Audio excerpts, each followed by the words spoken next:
आप देख रहे हैं एशिया न्यूज़। मैं हूं बादशाह खान।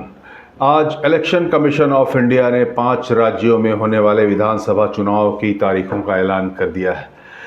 इन तारीखों का ऐलान बेसब्री से लोग कर रहे थे और सबसे बड़ी खबर, पश्चिम बंगाल में 2 चरण में ये चुनाव होना है।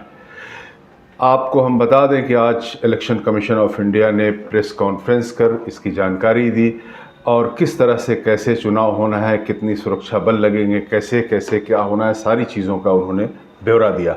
असम में 9 अप्रैल को चुनाव होना है, तमिलनाडु में 23 अप्रैल को, केरल में 9 अप्रैल को, पांडिचेरी में 9 अप्रैल को और पश्चिम बंगाल में 2 चरण में चुनाव होना है, 23 और 29 अप्रैल को। सभी स्टेट के चुनाव के बाद 4 मई को मतगणना होना है।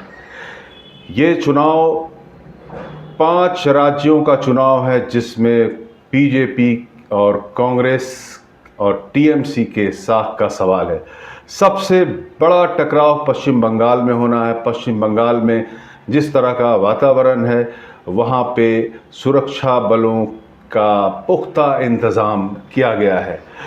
प्राइम मिनिस्टर नरेंद्र मोदी का जो कल सभा हुआ, जिस तरह से सभा की भीड़ देखी गई, उससे टीएमसी खेमे में खलबली है।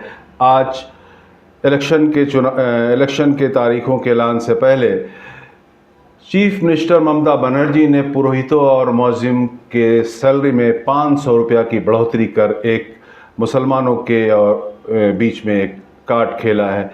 बीजेपी इसे चुनावी हथकंडा बता रही है। वहीं टीएमसी ने प्राइम मिनिस्टर के प्रोग्राम को प्योर राजनीतिक प्रोग्राम करार दिया है। इसी बीच मैट्रिस आईएनएस की ओपिनियन पोल जो आज शाम में आई, जिसमें स्टालिन को झटका दिया गया है, यानी कि तमिलनाडु में कांटे का संघर्ष बताया गया है और वहाँ पर बीजेपी और स्टालिन की पार्टी को कांटे की टक्कर बताई गई है। ममता बनर्जी को फिर से वापसी की ओपिनियन पोल में ये बताया गया कि ममता बनर्जी वापसी कर सकती हैं। असम में बीजेपी हैट्रिक कर सकती है। इस ओपिनियन पोल में जो मैट्रिस आईएनएस का ओपिनियन पोल है, इसमें हेमंता बिस्वा को तीसरी बार सीएम बताया है। इसी तरह से आप देख लें कि केरल और पांडिचेरी का जो ओपिनियन पोल है वो भी इसी तरह का है। कुल मिलाकर ये चुनाव एक बहुत हाईटेक चुनाव 2026 का होने जा रहा है। सभी की नज़रें पश्चिम बंगाल की तरफ हैं।